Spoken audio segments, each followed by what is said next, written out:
semua, pada podcast kita kali ini kami akan membahas tentang Pancasila Rakyat Adil Makmur Sentosa. Sebelumnya, nama saya Sherly Julia Halim. Nama saya Gabriela Kesyafanya. Dan saya sendiri Alia Felicia Safutri. Merdeka, kata yang sering diucapkan oleh masyarakat Indonesia. Apa arti kata merdeka ini jika masyarakat Indonesia masih saja berperilaku seenaknya?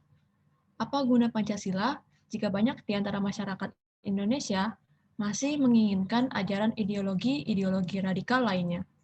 Pahlawan-pahlawan Indonesia sudah bekerja keras demi menciptakan ideologi yang baik untuk masyarakat Indonesia. Banyak masyarakat yang menyalahkan semua ini kepada pemerintahan. Padahal seharusnya masyarakat juga harus sadar dengan kehadiran Pancasila sebagai ideologi negara kita. Para petinggi-petinggi negara juga seharusnya menerapkan ajaran Pancasila dalam melakukan khotbahnya. Para petinggi agama ini juga seharusnya tidak mengajak atau menggoda pengikutnya untuk mengikuti ideologi radikal lainnya seperti khilafah, HTI, dan komunis. Apa alasan mereka tergiur dengan ajaran ideologi radikal? Apa latar belakang ideologi-ideologi ini? Apa masalah ideologi kita yang sekarang ini? Pada masa pandemi merupakan salah satu peluang bagi ideologi-ideologi radikal ini untuk masuk dan merasuki otak masyarakat Indonesia.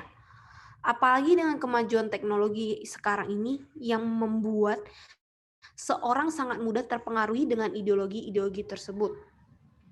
Nah, kalian berdua kepo nggak? Kepo dong. Oke, jangan lama-lama nih. Langsung aja aku jelasin ke kalian faktor dan pengertiannya. Secara umum, radikalisme merupakan sebuah kata yang diambil dari kata terminologis yang berasal dari kata dasar radix, yang artinya akar pohon. Akar pohon digambarkan sebagaimana dalam pemahaman seseorang tentang suatu ajaran. Istilah ini sudah mulai digunakan pada akhir abad ke-18 sejak adanya pendukung gerakan radikalisme di Britania Raya. Menurut Hikam, ada beberapa faktor yang menyebabkan ideologi atau pemahaman radikalisme ini bisa masuk ke Indonesia. 1. Faktor geografi. Indonesia punya letak geografis yang sangat strategis, terletak di antara dua benua, yaitu Asia dan Australia. Sebab Indonesia terletak di antara dua benua tersebut, hal ini menyebabkan masuknya ajaran-ajaran radikal serta kejadian-kejadian terorisme. Kejahatan terorisme bisa masuk dengan cepat ke Indonesia karena negara Indonesia merupakan sebuah negara kepulauan. 2. Faktor demografis. Negara Indonesia merupakan negara dengan agama Islam sebagai mayoritas, serta memiliki kebudayaan yang majemuk. Akibat dari hal ini, banyak bermunculan kelompok-kelompok atau organisasi-organisasi radikal. 3. Faktor sumber kekayaan alam. Indonesia memiliki kekayaan yang sangat banyak. Namun, kekayaan alam ini belum digunakan atau dimanfaatkan dengan baik demi kemakmuran masyarakat Indonesia. Kelompok atau organisasi radikal biasanya mengkampanyekannya melalui isu-isu sensitif seperti kemiskinan, ketidakadilan, kesenjangan sosial, dan ketidaksamarataan kesejahteraan masyarakat. 4. Faktor ideologi. Hal ini terjadi karena sejak pasca reformasi masih belum seimbang dan peluang untuk ideologi-ideologi lain masuk juga besar. Ideologi lain ini muncul karena pemerintahan masih belum siap dalam menerapkan nilai-nilai dasar. 5. Faktor politik. Problem politik harusnya menjadi hal biasa, namun ada beberapa hal yang membuat politik Indonesia masih terasa mengganjal karena belum terwujudnya check and balance yang seharusnya sudah ada dalam pemerintahan presidenan. Kejadian ini bisa menjadi serius jika dalam politik masih ada intervensi partai politik. Terkadang juga ada ketidakseimbangan antara DPR dan masyarakat.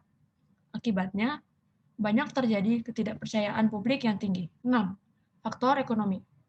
Ekonomi bisa menjadi salah satu faktornya karena Indonesia memiliki faktor kesenjangan yang sangat tinggi, mulai dari antar masyarakat sampai ke antar daerah. 7. Faktor sosial budaya. Banyak sekali budaya dari negara-negara lain yang mulai bermunculan di Indonesia, yang mengakibatkan percampuran budaya, yang parahnya tuh mungkin akan hilangnya budaya asli kita. Faktor negatifnya adalah jika masyarakat tersangkut pada hedonisme sampai ke terorisme. Oh, jadi gitu ya pengertian dan faktornya. Makasih, Fanya. Jadi aku sedikit paham nih tentang apa itu faktor penyebab radikalisme dan juga pengertiannya. Jadi nih, sebenarnya latar belakang ideologi radikal bisa ada di Indonesia, kenapa ya? Iya, benar juga. Alia tahu nggak kenapa? Tahu dong, berikut ini aku akan menjelasin tentang latar belakang ideologi radikal di Indonesia. Radikalisme bisa muncul di Indonesia disebabkan oleh banyaknya perubahan dalam tatanan sosial dan politik. Hal ini menyebabkan kebingungan dan kegelisahan masyarakat. Bukan hanya itu saja yang menyebabkan ideologi radikal bisa masuk.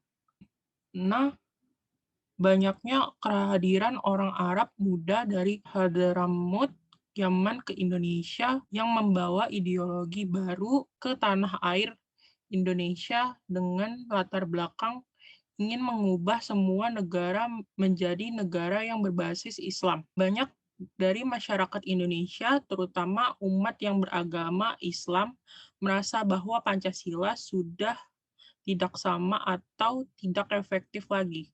Mereka merasa bahwa sistem politik dan ekonomi di Indonesia sudah tidak adil lagi karena pemerintahan pilih kasih terhadap setiap lapisan masyarakat. Mereka merasa kalau di Indonesia orang yang kaya akan kaya raya dan orang yang miskin akan tetap miskin.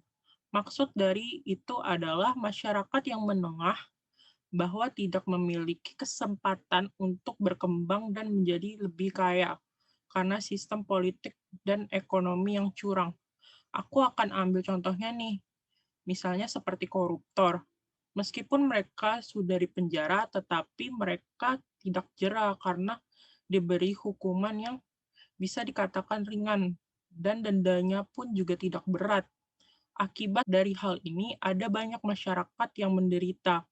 Bahkan mereka berani mengulangi kelakuannya berulang-ulang kali tanpa adanya rasa malu dan mereka merasa tidak rugi karena mereka juga merasa tidak dirugikan. Bahkan mereka yang terkena kasus masih tetap kaya. Oh, gitu toh.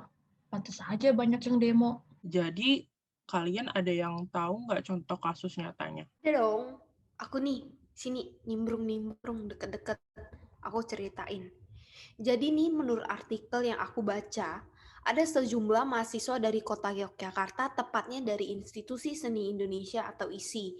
Jadi tuh ceritanya sekelompok mahasiswa dari kampus tersebut mencoba mengubah ideologi Pancasila menjadi ideologi khilafah ya guys, khilafah. Jadi ajaran khilafah ini diajarkan oleh Omnas Hizbut Tahrir Indonesia atau singkatannya HTI. Dan organisasi itu atau orang itu mengajarnya di masjid yang ada di dekat kampus tersebut. Salah satu orang yang mengajar di ISI, Robi Effendi, dia menjelaskan bahwa sistem khalifah merupakan satu sistem pemerintahan Islam atau kepemimpinan dunia yang memiliki pusat kepemimpinan setiap wilayah. Robi juga mengatakan bahwa cara mereka menyebarkan ideologi khalifat tidak sama dengan ISIS yang menyebarkan kepercayaan mereka dengan cara kekerasan fisik. Bahkan menurut salah satu mahasiswa ISI, berkata bahwa dosen juga ikut serta dalam menyebarluaskan ideologi khalifah. Mahasiswa ini juga khawatir jika radikalisme dapat membatasi kebebasan mereka dalam berekspresi di kampus yang ia bersekolah. Ditakutkan jika ajaran benar-benar disebarluaskan, kebebasan dalam beragama akan susah dan radikalisme antar agama meningkat. Banyak teror-teror dan banyak sebagainya juga banyak. Tentu saja, sebagai masyarakat non-mayoritas yang ada di Indonesia akan merasa ketakutan karena nyawa mereka yang bisa saja hilang kapanpun adanya, gitu. Jadi gitu ya contoh kasus nyatanya. Wah, serem juga ya. Iya, ikut merinding nih. pas ceritainnya. Aku mau tanya juga nih, kira-kira mereka bisa melakukan khotbahnya itu melalui media apa ya? Kan tadi contohnya di masjid dan juga di kampus ya. Selain dua tempat itu, sebenarnya sosial media juga bisa dijadikan tempat penyebaran paham khilafah. Apalagi di masa pandemi sekarang ini, orang-orang banyak yang menggunakan sosial media hanya untuk menyebarkan konten-konten yang menyakiti hati sesama manusia, membuli sesama manusia, dan banyak sebagainya. Facebook merupakan salah satu platform media sosial yang paling banyak sekali digunakan oleh masyarakat Indonesia. Dari 3 media sosial yang terkenal sekarang, ini Facebook merupakan yang paling tinggi dibandingkan Instagram dan juga TikTok. Menurut suara.com, pengguna Facebook Indonesia sekitar 140 juta orang di tahun 2021. Menurut goodnewsfromindonesia.id, mereka menyatakan ada sebesar 69,27 juta orang yang menggunakan Instagram di tahun 2020. Dan menurut cellular.id, ada 30,7 juta orang yang menggunakan TikTok di tahun 2020.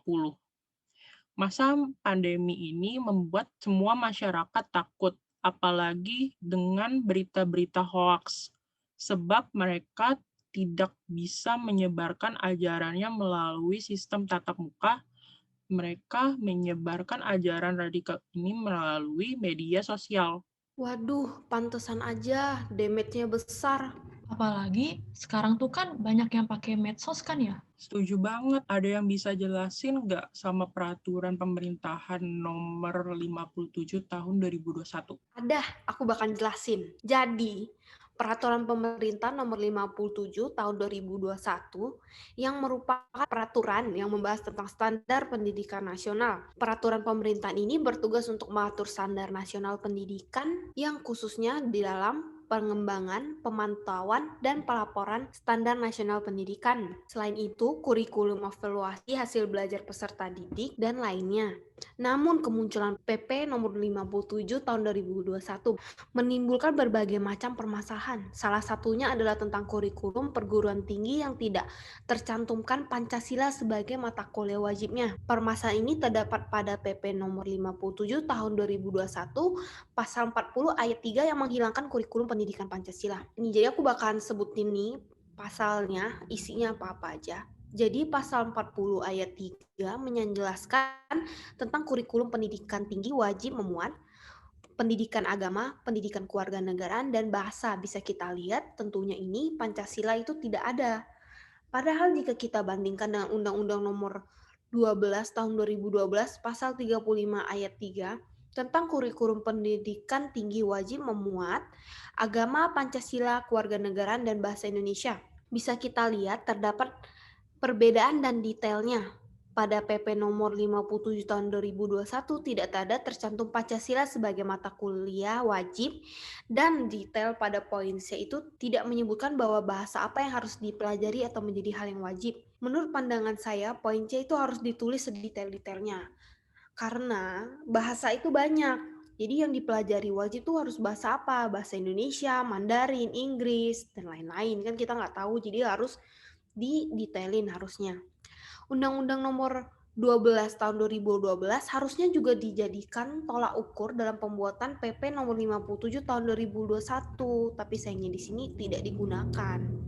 Hilangnya Pancasila dalam kurikulum membuat banyak sekali guru-guru, pakar politik hingga mahasiswa ikut membuka suara tentang permasalahan ini. Gak heran, banyak yang komplain. Masa ajaran tentang ideologi negara dihilangkan begitu saja? Iya, bener banget. Oh iya, aku mau nanya dong, sebenarnya apa tanggapan kalian sebagai mahasiswa tentang PP No 57 tahun 2021 tersebut? Nah, sekarang aku akan jelasin pandangan para mahasiswa nih. Banyak mahasiswa menganggap bahwa Pancasila merupakan kurikulum yang penting untuk diajarkan di perguruan tinggi. Menurut pandangan mahasiswa, Pancasila merupakan acuan kita dalam bersikap bersikap, bernegara, dan bermasyarakat. Maksud dalam bertindak adalah sesuai norma dan berguna untuk membuat karakteristik. Bukan hanya itu, dengan kita mendalami Pancasila, kita akan mendapatkan pandangan tentang nilai-nilai demokrasi serta HAM, hak asasi manusia. Selain itu, Pancasila merupakan ideologi awal masyarakat Indonesia yang bertugas untuk memotivasi, membangun rasa cinta tanah air, berbahasa, dan berbangsa. Mereka juga mengatakan bahwa pendidikan Pancasila untuk mahasiswa itu penting dan wajib disebarluaskan ke seluruh warga Indonesia. Mereka menganggap bahwa semua warga Indonesia seharusnya memahami, memaknai, dan menggambarkan nilai-nilai Pancasila dalam kehidupan sehari-hari. Namun, beberapa dari mereka menganggap Pancasila itu sudah mulai susah diterapkan di zaman sekarang. Bukan hanya itu, mereka menganggap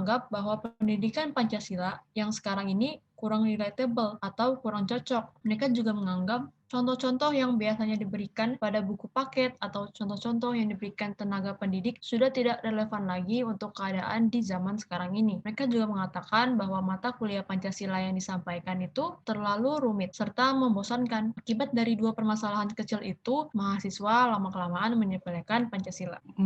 Pandangan mereka benar banget ya. Ya, aku setuju. Tapi kalian tahu nggak reaksi atau pandangan mahasiswa tentang PP tersebut? Aku tahu kalau itu.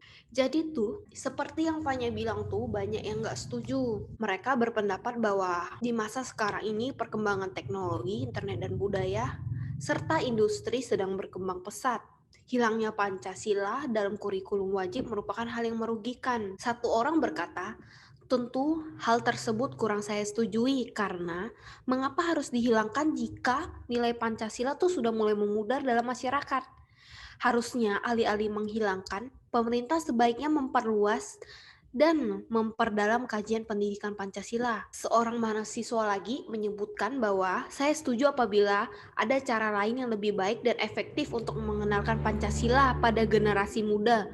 Tapi bila menghilangkan tanpa memberikan terobosan baru, saya tidak setuju. Nah, dari saya melakukan berbagai macam polling, dari jawaban yang terkumpul, 61,8% mahasiswa menyatakan bahwa orang-orang akan melupakan Pancasila.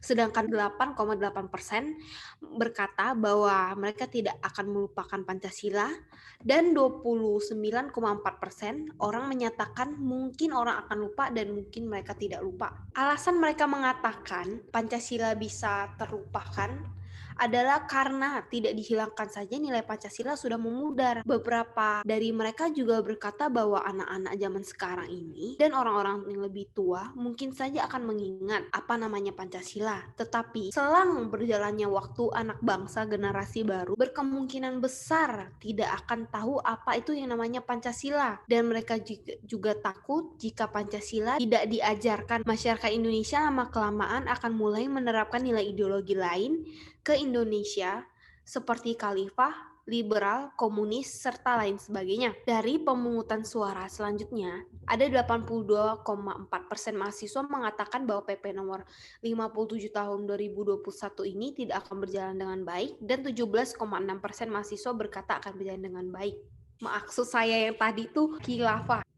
Jadi ini guys, menurut kalian berdua, solusinya apa nih? Ya, gimana nih? Tenang, semua itu pasti ada solusinya. Sebagai mahasiswa, kita bisa melakukan beberapa hal agar terhindar dari radikalisme. Pertama, mahasiswa harus bisa bersikap kritis dalam membaca atau melihat sesuatu hal yang beredar di jejaring sosial. Selain itu, kita harus menjadi lebih peka dalam kondisi sosial kita. Mahasiswa juga harus ingat perjuangan para pahlawan dalam mendapatkan kemerdekaan. Keempat, jika kita melihat teman kita yang mulai radikalisme, segera membantunya untuk sadar akan realita yang ada. Jika sudah membantunya dan tidak mempan, sebaiknya laporkan ke pihak yang lebih ahli dalam mengatasi permasalahan tersebut. Sebenarnya nih, di kampus tercinta kita, kampus Universitas Multimedia Nusantara selalu mengajarkan ke kita tentang 5C, yang dimana Live 5C itu merupakan singkatan dari caring, credible, kompeten, kompetitif, dan customer delight. Ajaran nilai 5C tersebut bisa diterapkan dalam kehidupan sehari-hari. Selain itu, pemerintah juga harus lebih ketat dalam masalah hukum, memberi hukuman yang ketat kepada oknum-oknum ini.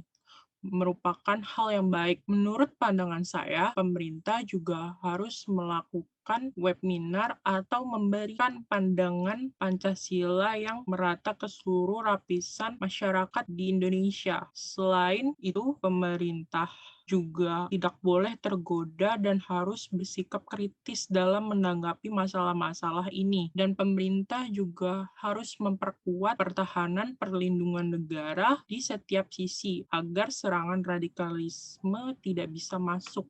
Solusi lainnya adalah dengan merevisi PP nomor 57 tahun 2021. Menurut pandangan saya, sebelum hal buruk terjadi, sebaiknya diatasi secepat mungkin. Apalagi mereka juga mendapatkan dukungan dari PGRI atau Persatuan Guru Republik Indonesia untuk merevisi PP nomor 57 tahun 2021 ini. Menurut pandangan mahasiswa, Pancasila sudah tidak relatable. Mungkin di kesempatan ini juga pemerintah harus memikirkan strategi pembelajaran Pancasila yang baru. Menurut saya, jika siswa-siswi dan mahasiswa-mahasiswi diberikan tugas Pancasila, selain dari teori dan esai-esai yang panjang dan bisa dikatakan kurang efektif, lebih baik tugas-tugas digantikan dengan praktek. Dan selama jalannya praktek tersebut, pelajar diselingi dengan pengetahuan teori Pancasila serta tips-tipsnya. Pemerintahan juga harusnya memperkuat sistem pengawasan dan pengecekan pembuatan UU, UUD, atau PP sebelum menyebarkannya kepada masyarakat. Saya harap juga pemerintah membuat UU, UUD, dan PPT secara detail, jelas, dan mudah dimengerti oleh semua lapisan masyarakat agar tidak timbul kekacauan seperti demonstrasi sebelum-sebelumnya. Bukan hanya itu saja, saya juga harap pemerintahan lebih berani mengatakan maaf dan membuat video atau press conference terbuka jika melakukan kesalahan dan memperbaikinya secepat mungkin, seperti yang dilakukan oleh Menteri Pendidikan Indonesia, Nadiem Makarim. Hal ini juga belum bisa dilaksanakan jika media tidak memberikan dukungan kepada pemerintahan. Seharusnya media lebih fokus kepada hal-hal seperti ini dibandingkan isu-isu selebritis yang kurang berguna dan memberikan tayangan yang tidak bermutu. Media seharusnya membombardir masyarakat dengan konten-konten yang bermutu dan mendidik, bukannya memberikan tayangan yang tidak berguna. Pancasila dasar negara, rakyat makmur adil sentosa. Pribadi bangsaku, ayo maju, ayo maju, ayo maju. Itu adalah potongan lirik lagu dari lagu Garuda Pancasila, lagu yang menggambarkan dukungan terhadap Pancasila, seperti yang ada dalam lirik Pancasila, dasar negara yang adil dan sentosa. Tidak ada yang bisa lebih benar dari ajaran Pancasila. Ayo rakyat Indonesia, mari kita bangkit dan membangun bangsa Indonesia menjadi bangsa yang kuat dan memiliki rasa toleransi yang tinggi. Ayo maju Indonesiaku, terus maju demi Pancasila kita, demi kemakmuran Indonesia, selamat hari lahirnya Pancasila yang ke-76, Merdeka! Sekian dari kami, terima kasih. Dadah! Dadah. Dadah!